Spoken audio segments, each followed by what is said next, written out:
السلام عليكم ورحمة الله وبركاته. بسم الله الرحمن الرحيم. الحمد لله رب العالمين، والصلاة والسلام على أشرف الأنبياء والمرسلين، حبيب إله العالمين أبي القاسم المصطفى محمد. اللهم صل على محمد وآل محمد وعلى أهل بيته الطيبين الطاهرين المعصومين المنتجبين.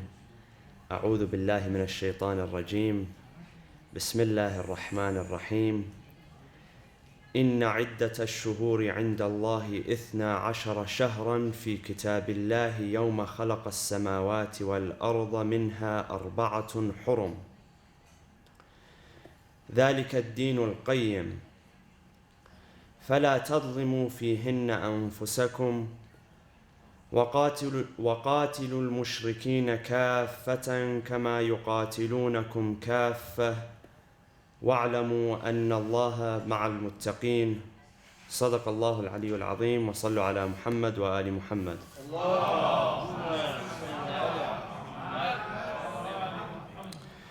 According to the Quran, in chapter number 9, verse 36, God tells us that the months of the year, as we know them, are numbered at 12. And from among those 12 months, there are 4 months which are categorized as hurum, meaning that they are sacred. What are those sacred months? Rajab, Sha'ban, Ramadan.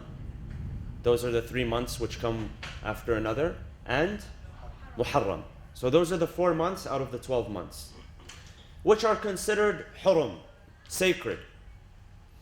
And the reason why they're considered sacred for a few reasons.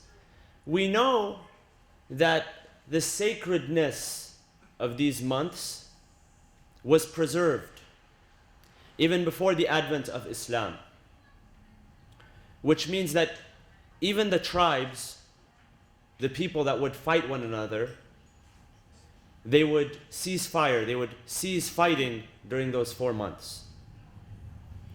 The Arabs were a very particular people. They knew when to fight and when to stop.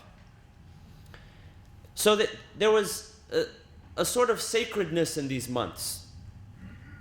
And the sacredness was protected even after Islam. And it was emphasized even after Islam. And that's really what makes the martyrdom of Imam Hussein alayhi salam so much greater, is that he was killed in a month that even before the days of Islam, people would preserve its sacredness, its sanctity. They would not fight. So these 4 months, Rajab, Sha'ban, Ramadan, and Muharram. When the hijrah took place, the migration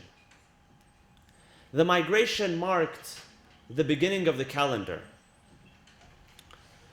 But during the time of the second Khalifa, the calendar was changed and Muharram became the first year. And it stayed in that fashion. There's no problem with that, when it begins and when it ends. As long as there are 12 months. And we know which of those 12 months, among them, which 4 are sacred, which are mentioned in the Quran. Now this verse is in Surah At-Tawbah.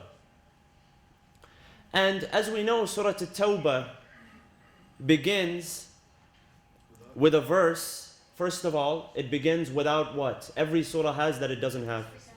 Bismillah. And commentators have said this is due to few reasons.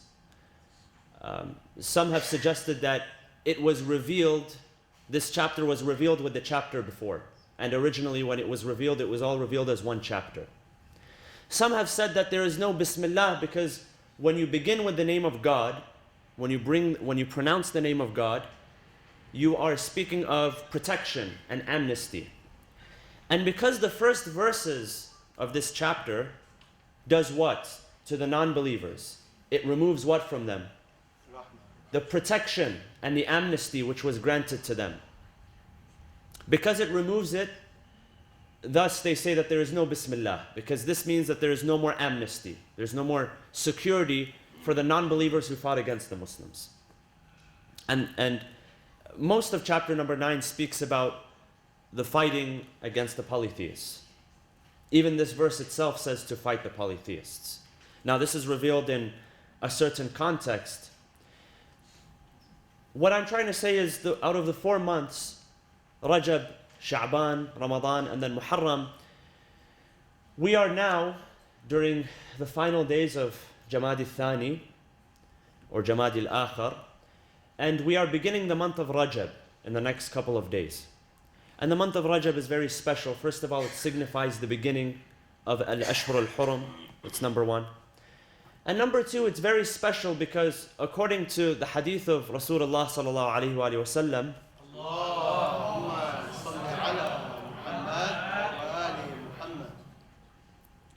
he says that Rajab is the month of Allah, and Sha'ban is my month, and Ramadan is the month of my people, my ummah. And there are many acts which are recommended during the month of Rajab, such as fasting. Some people choose to fast the entire month of Rajab, Sha'ban, and Ramadan, which is very rewarding in itself. There are many occasions which come up in Rajab, Sha'ban, and Ramadan, many joyous occasions. If you look at the month of Rajab, the 18th of Rajab is what? What is the 18th of Rajab? Let's test your knowledge. The birth of whom? Amir al-Mu'mineen, 18th of Rajab. The 27th of Rajab,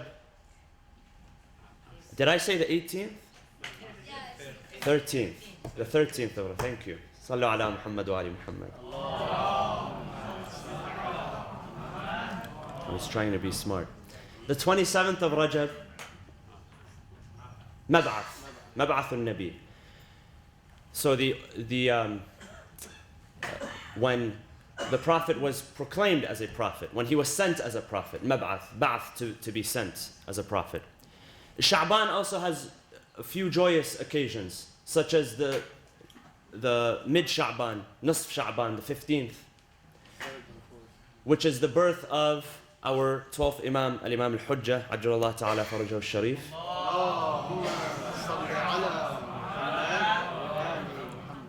We have the 3rd, 4th, and 5th of Sha'ban. The 3rd is the birth of Imam Hussein alayhi salam. The 4th is the birth of Abu al-Fadl al-Abbas. And the 5th is the birth of Al-Imam Zayn al-Abidin alayhi salam. So Rajab, Sha'ban, Ramadan are favored in the eyes of Allah, and they also have very significant events which take place. The first of Rajab is the birth of Al-Imam Muhammad Al-Baqir alayhi salam. And so it begins with a great blessing.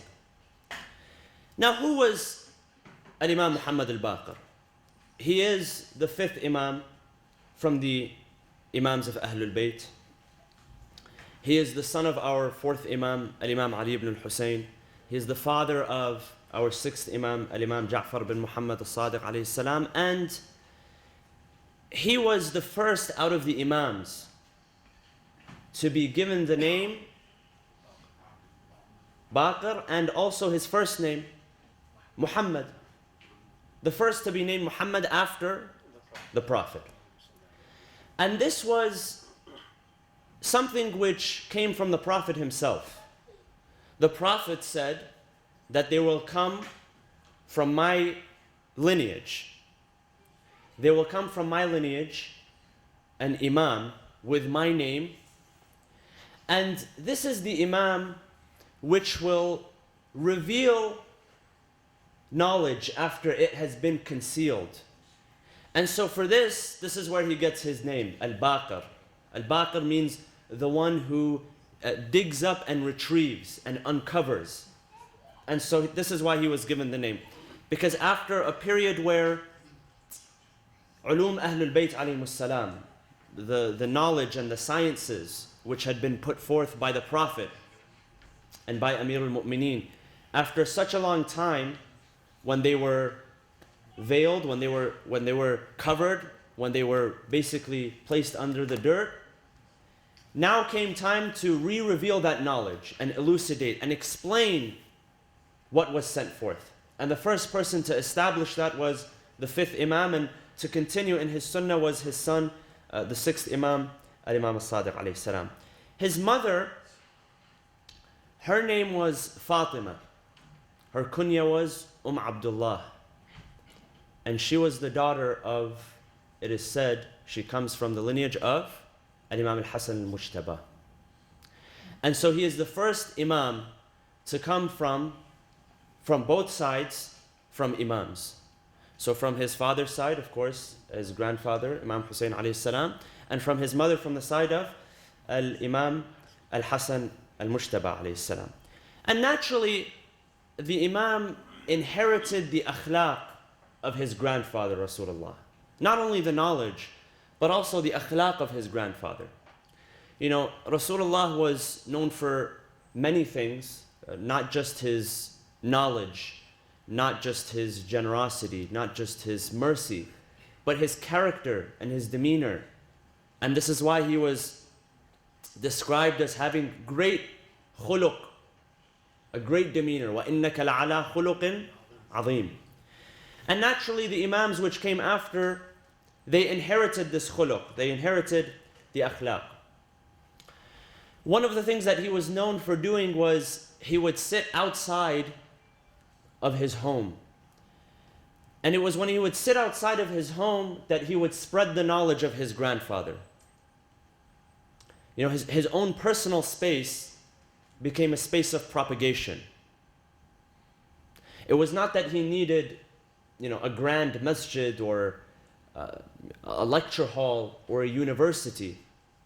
He did it in his own capacity. He sat outside the door of his home and he preached. You know, when God gives us certain talents and certain abilities, sometimes we're able to perform that within a certain capacity, which is effective. You don't have to have a university, you don't have to be a university professor or an alim to disseminate knowledge. There is, of course, guidelines that you have to follow, and you have to make sure that you're saying the right thing, and it is reflective of what Islam truly is and what authentic teachings are. But what is meant here is that whatever you can do to your own capacity is rewarded, is looked upon with favor from Allah.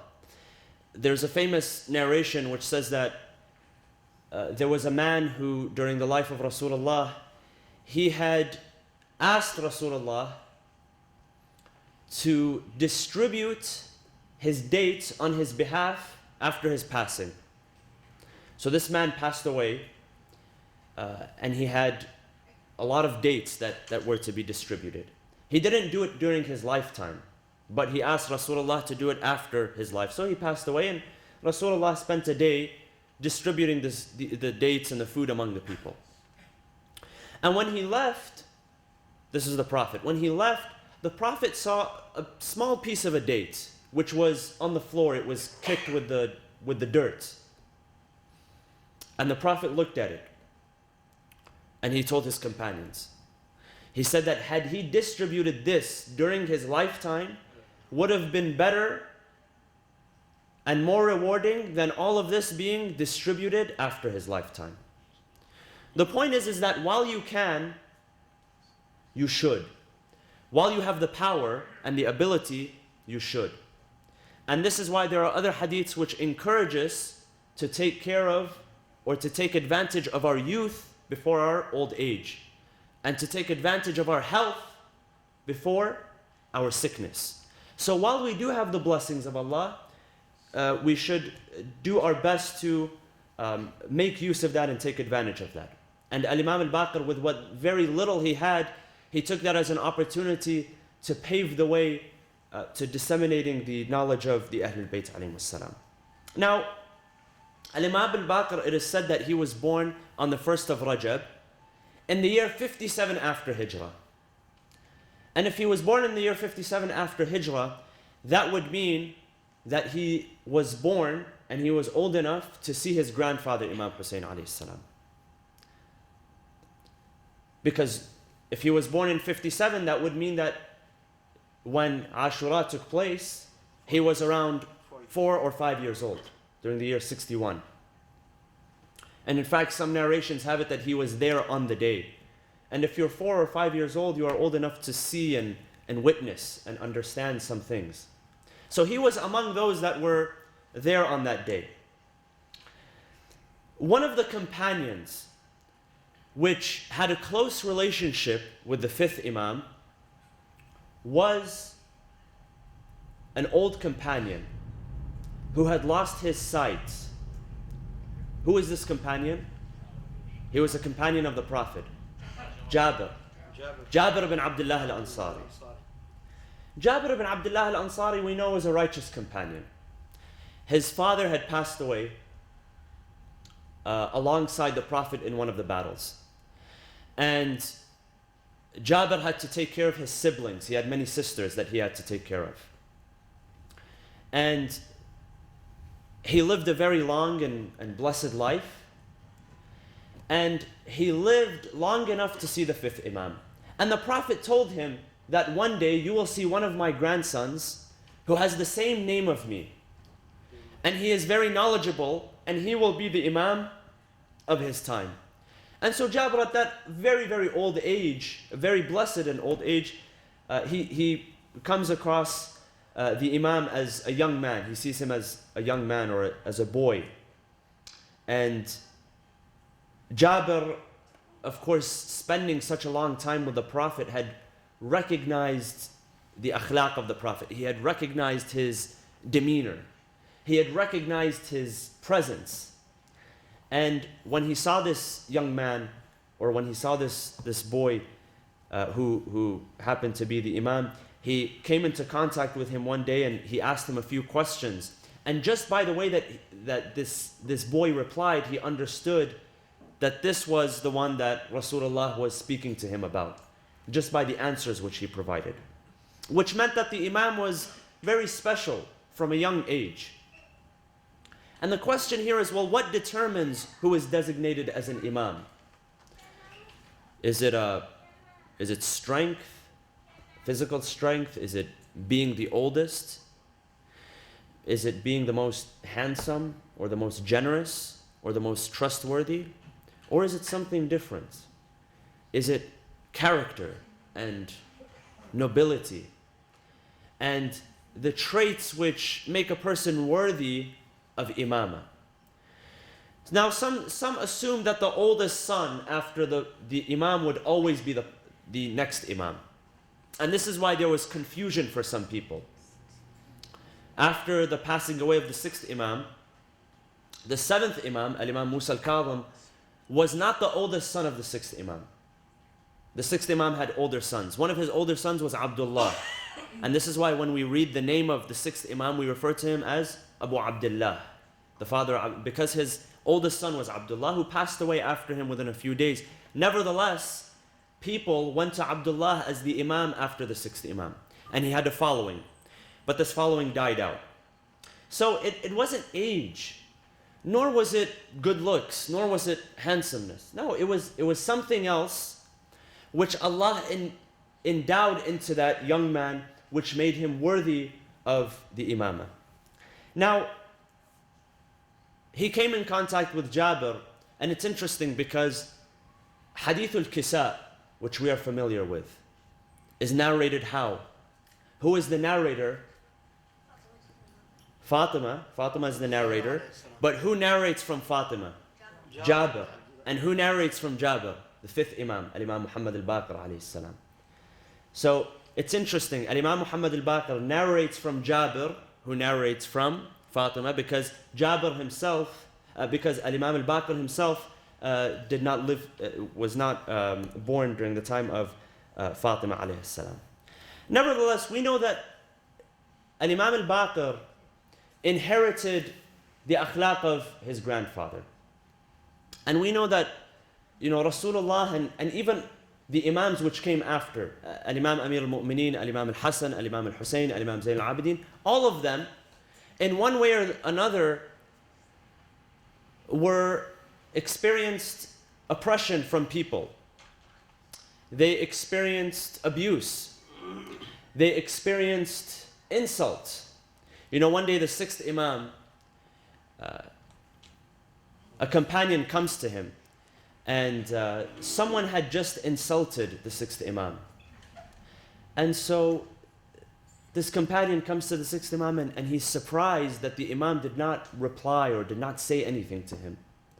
So the Imam tells him, listen, God himself is not free of insults. People are insulting God. So do you expect them not to insult us? He's the creator and they still insult him. We're only the creation. You expect them not to insult us? So, you know, insult is something which is normal. If God is insulted, sometimes we get very offended when someone insults us. And we don't realize that people who are bigger than us have been insulted. People who are greater than us have been insulted. And you know, in parts of the world where sometimes people lose it and they get angry, and this is truly a sign of craziness. The other day they had on the news, a shopkeeper was killed for insulting Islam. Why do you need to kill this person for insulting Islam? What is his insult going to affect Islam? Is it going to affect Islam? Is Islam going to be less true or less legitimate because a shopkeeper decided to insult, or a crazy taxi driver? In some countries you go, and if you speak long enough to the taxi driver, you'll understand what their real intentions are. They begin to insult everything which is holy, everything which is sacred. They even insult God and they insult the Quran. Does this mean that the Quran is any less legitimate than it is? Absolutely not. If a person decides to burn the Quran, publicly burn the Quran, does that make the Quran any less legitimate? Does it reveal anything bad about the Quran, or does it reveal something bad about that person? So the Imams understood this. They understood that there was insult, and that even God was not free of insults. That's why, because they understood that, they always responded in a certain way. A man comes to Al-Imam Al-Baqir alayhi salam, and his name was Al-Baqir, which means what? Al-Baqir, meaning the one who reveals. The word Al-Baqir has different meanings. One meaning is to cut through something. One meaning is to dig up something and reveal it. And he was given this name, why? Because he revealed the knowledge of Ahlul Bayt alayhimus salam. A man comes to him, a non-Muslim man, he comes to Al-Imam Al-Baqir. And he knows his nickname is Al-Baqir. And he says, are you the one they call Al-Baqara? Which means cow. He's trying to insult the Imam. He says, no, I'm Al-Baqir. He says, are you the son of the cook? His mother, the mother of Al-Imam Al-Baqir, she used to cook and provide food for people. He says, yes, my mother was a cook. There's nothing wrong with it. There's nothing wrong with being a cook. He says, are you the son of the such and such woman with a bad tongue? He kept trying to insult him by insulting his mother. He said, if what you say is true, that my mother is a foul-mouthed woman, if what you say is true, then may Allah forgive her. And if what you say is wrong, then may Allah forgive you. Very simple. He didn't need to say the same about his mother, about his father, about his sister, or anything like that. He simply said that if it is real, then I can't do anything about it. If my mom was evil, I can't do anything about it. May Allah forgive her. And if you're wrong, may Allah forgive you. Very, very simple. He didn't have to philosophize with him or anything. Why? Because he understood that insult is not going to reveal anything about the person who is being insulted. It only reveals something about that person who is insulting. Themselves are insulting. And so it is said, according to the narration, this non-Muslim person, when they witnessed the akhlaq of Al-Imam Al-Baqir, they accepted Islam. They entered into the fold of Islam. Now, of course, the Imam came from a very noble lineage. And with that, he had a noble family. One of the people who stood out during that time was his brother. He had many brothers. He had a few brothers. One of his brothers was the one who stood out. Was whom? Zayd. Zayd ibn Ali ibn al-Hussein. And Zayd was a martyr. Zayd was a shaheed. Because Zayd was one of the men who stood up against Banu Umayyah at that time. After what they had done in Karbala, and after what happened after that, because it didn't stop at Karbala, it continued after Karbala. You know, with what happened with the army of of Yazid ibn Muawiyah, what they did after Karbala was that they went where? They went to Medina, and they desecrated the masjid of the Prophet. And they even took feces and they threw it on the grave of the Prophet. And they began beating people and killing people inside the masjid of the Prophet. Reports tell us that they raped women inside of the Prophet. And after they finished with Medina, where did they go? They went to Mecca. What did they do in Mecca? Mecca at that time was controlled by Abdullah ibn Zubayr. They bombed the Kaaba with catapults from outside. They destroyed the Kaaba. As the Kaaba was being destroyed, Yazid died. The news came that he died. But it didn't stop there. The abuse did not stop there. And so, if you read the history of what took place after with Imam Hussein, during the rebellion, At-Tawabun, the penitents, the revolt of Al-Mukhtar ibn Abi Ubaid al-Thaqafi, after him the series of revolts which took place, among those revolts was the revolt of Zayd ibn Ali ibn al-Hussein. And he was killed as a martyr. And this was the brother of Imam Al-Baqir alayhi salam, and Zayd also had a following. There were people at that time who would follow anyone who had a sword, anyone who rose, and especially if that person was from the family of the Prophet, and if that person was rising, seeking to avenge what happened, all the oppression that happened to the Ahlul Bayt. This is exactly how the Abbasi Khalifas gained power. When they gained power, it was on a Friday, and it was on what day of the year? It was on the day of Ashura.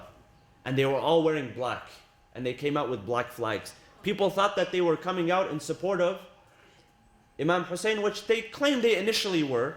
Something happened after that they became more brutal to the Imams than the Umayyads were. If you read the history of the Abbasis, they were more brutal to the Imams of Ahlul Bayt than the Umayyads were. Now, that continued. Zayd lost his life. The Imam had other family members who were righteous. The confrontation, however, did not stop. The confrontation of the Imam with the Umayyad Khalifas did not stop. And during the time of Al-Imam Al-Baqir, alayhi salam, the Khalifa who was at the time who was most prominent was Hisham ibn al-Hakam. One difference between the Umayyad Khalifas and the Abbasi Khalifas, the Umayyad Khalifas, their center was where? Their center, Sham, Damascus. The Umayyad Khalifas, their center was Damascus. They didn't move around so much. They didn't care to move around so much. They liked Damascus. Damascus was beautiful. Damascus had good food, good people. The people of Damascus at that time were not so familiar with the laws of Islam. Islam was very new to them at that time. And it had been under the control of Muawiyah he was Khalifa for 20 years, and before that he was governor for many years. So you can imagine what the people thought and what sort of Islam was being practiced there at that time, right? What sort of deviation existed initially when the Umayyads ruled there. And so they stayed in Damascus. They were able to do whatever they wanted to do in Damascus, even though they had control over different parts. The Abbasis were different. The Abbasis first established Baghdad as their caliphate. They moved to Samarra, they moved to Khurasan, they moved back to Baghdad, and they eventually stayed in Baghdad.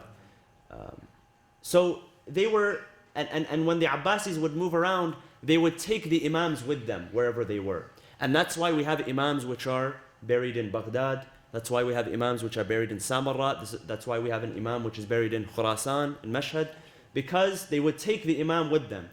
The Umayyads were a bit different. The Umayyads kept their distance, but they still wanted to keep an eye on the Imam. So the Khalifa at that time was Hisham ibn al-Hakam. The Khalifa would sometimes come to Mecca to perform the Hajj. So he comes to Mecca to perform the Hajj, and he sees Al-Imam Al-Baqir and Al-Imam Al-Sadiq. alayhim as-salam. He sees them both. Of course, at that time, the prominent Imam at that time was the fifth Imam, Al-Imam Al-Baqir. He was the Imam of the time. He sees that the Imam is delivering a sermon on the merits of the family of the Prophet, and there are people gathered around him. Now, when they would hear the merits of the family of the Prophet, the Umayyads, it would make their blood boil, because who were their adversaries? Who were their enemies? The family of the Prophet. If they were to hear the name Ali, they would cringe, because they knew what Ali did to their ancestors. They knew well what he did. So, what happened? Hisham summons them. He summons Al-Imam Al-Baqir, according to the narration. He tells him to come to Damascus. He's brought to Damascus. And he sits next to the Khalifa. At that time, the Khalifa begins to insult him. And he tells the people that after I'm done insulting him, you may have your turn individually, each one of you come to insult him. So he did that. He insulted him and he had each person insult him after. Of course, the Imam kept his cool.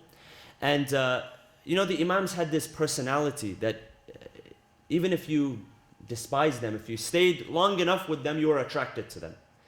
So he put him in the jail. He found that even in jail, people were attracted to him.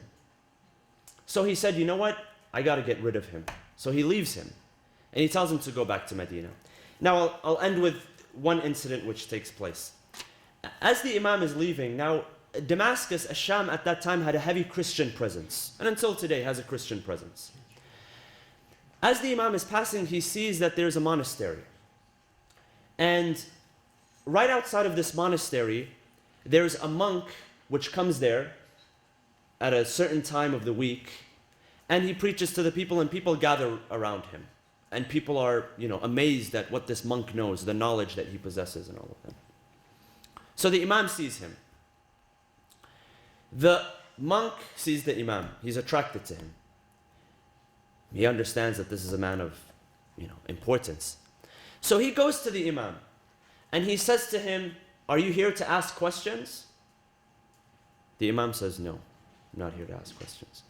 What question, what would this monk know that the Imam does not know that the Imam would have to ask him? So he said, the monk was surprised because everyone comes to ask questions and be dazzled by the answers. He said, no, I'm not here to ask any questions. He says, okay, then let me ask you questions. The Imam says, okay, shoot for it. He says, who are you? Which nation do you belong to? He says, I belong to the mercified people. The mercified people. What does that mean? The people, the ummah of the Prophet are the mercified people because their Prophet is a Prophet of mercy. And mercy was distinct to the Prophet. He was the only one which was known as the Prophet of mercy. No one before him is known as a Prophet of mercy. The word rahmatan lil alameen is given to the Prophet Muhammad. Sallu ala Muhammad wa ala Muhammad. He says, I belong to the mercified people. He says, then let me ask you a few questions. He says that you claim that in heaven you eat and you drink and you consume, but no waste comes out of you. Nothing is excreted. There's no waste. He says, how could that happen? Logically, how could that happen? The Imam tells him simple. In the same way that a baby in the womb of its mother consumes but does not give off waste. We have a live example in this world. How could it not be in the next world? He tells him, the monk, he asks him another question. He says, what hour, he tries to ask a riddle. He says, what hour of the day is not considered from the day, nor is it considered from the night? Or it can be considered both from the day and the night. There's an hour of the day. The Imam tells him what? Between when? What's the hour? Between Fajr and sunrise. Between Fajr and sunrise. He says at that time, it's not necessarily night because it's the beginning of the day, right? It's when people get up and they go to work. And it's not considered part of the night either because it's considered the beginning of a new day. So not considered night, nor is it considered day because it's still dark. And the Imam says something important. He says, it is in that way, it is in that time period, that those who are ill can receive their healing. And you know, I read about a study, it says that the purest oxygen that you can breathe is in that time of day. That's the purest oxygen that you can breathe. Most of us are snoring at that time. But it's the healthiest time for you to be awake. He asked him one more question. No, not in LA. In LA, there's no time to breathe, which is good. He asked him one more question. He says, there are two brothers. Both of them are born on the same day. And when they die, one of them is 100 years older than the other one. How can this be? Uzair and his brother. And Uzair is mentioned in the Quran not by name.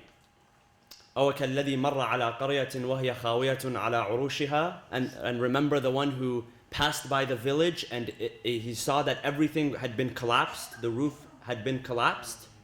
And so he asked, how could God give life to this village, this town, after it has been abandoned, after it has been dead? So what did Allah do to prove the point? فَأَمَاتَهُ اللَّهُ مِئَةَ عَامٍ. God made him dead for 100 years. And then he woke up. And when he woke up, God asked him, how long have you been dead? He said, like the Ashab al-Kahf, he said, a day or a part of a day. A day or part of a day. And God told him, look at your food, it's untouched. And look at the donkey that is with you, it's still as strong as a donkey. Nothing has happened to it. But you've been dead for 100 years, and you were just woken. And so, he was born on the same day as his brother, but when they died, he was 100 years older, as if his life was paused for 100 years. And so when this Christian monk, he realizes that, that these are the correct answers. He, according to the narration, he enters into the fold of Islam. See, the point is that the Imams never really had to impress anyone. They didn't have to go and sell Islam. They didn't have to beg people to join Islam. They were embodiments of Islam. When you're an embodiment of Islam, when you are confident, when you don't have insecurities, when you are strong, when you are representative of the message of Islam in your persona, in your character, then people will naturally want to say, I want to do what you're doing. And people will become curious. But if you go and you sell them, some groups, they go and they sell Islam, right? And they operate in different countries. And I don't judge their intentions. Their intentions may be very good. But they go and they sell Islam. And they believe Islam is by the numbers. The amount of people that can join Islam and become Muslim, then you determine the success of Islam by the amount of people. It's not the quantity, it's the quality. And the greatest quality of people are the ones who witness your good character, and then they want to also adopt your good character. And that's why the Imams, from all of them, from the Prophet all the way to the end, they never tried to sell Islam to anyone. They never tried to sell the message of Ahlul Bayt to anyone. Even the sixth Imam, he says that invite people to us without your tongue, meaning without your speech. Don't try to sell it to anyone. Be Islam, act Islam, and people will want to join you, and people will want to follow you. We ask Allah subhanahu wa ta'ala to allow this month, the month of Rajab, and the month of Sha'ban and Ramadan, to be months full of blessings, inshaAllah. We ask Allah subhanahu wa ta'ala to reward us with the intercession of the Ahlul Bayt alayhimus salam. Bismillah ar-Rahman ar-Rahim. اللهم اغفر للمؤمنين والمؤمنات والمسلمين والمسلمات الأحياء منهم والأموات تابع بيننا وبينهم بالخيرات إنك مجيب الدعوات إنك قاضي الحاجات إنك على كل شيء قدير برحمتك يا أرحم الراحمين وصلى الله وسلم على سيدنا محمد وعلى أهل بيته الطيبين الطاهرين.